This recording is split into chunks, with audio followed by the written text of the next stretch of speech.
Boris Johnson will be able to boast a victory in the post-Brexit trade talks, claiming to have won 28 key battles compared with Brussels' 11 triumphs, a leaked government document says.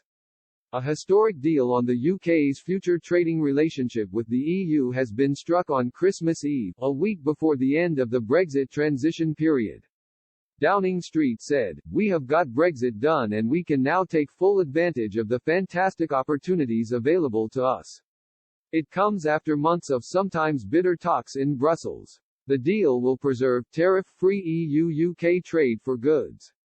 It will also cover issues such as police and security cooperation, and preserve the cross-border energy market, but it will do little for the services sector. Nevertheless, it will be a huge triumph for Mr. Johnson."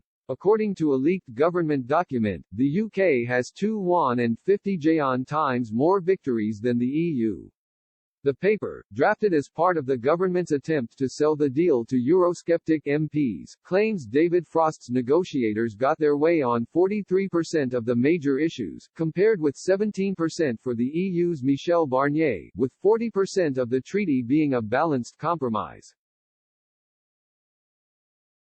The crucial issue of fishing has been described as a mutual compromise, with the government settling for a 5.5-year transition during which access is fixed.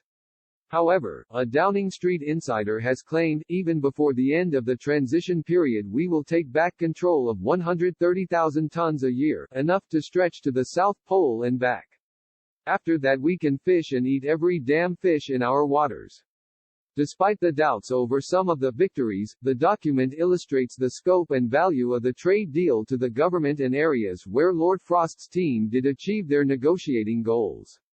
One of the biggest sticking points in the talks was the EU insistence that the bloc should be able to apply tariffs if the two sides diverge in terms of environmental, social and labor standards in the future. While the landing zone was a mutual compromise, it does bear a closer resemblance to the UK objective than that of Brussels, The Guardian noted.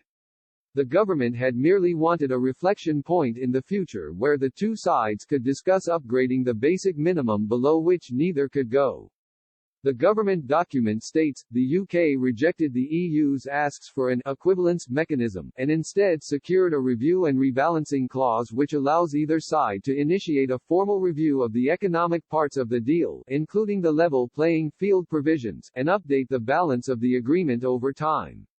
Any short-term rebalancing measures are strictly limited and proportionate and subject to the approval of an independent arbitration panel.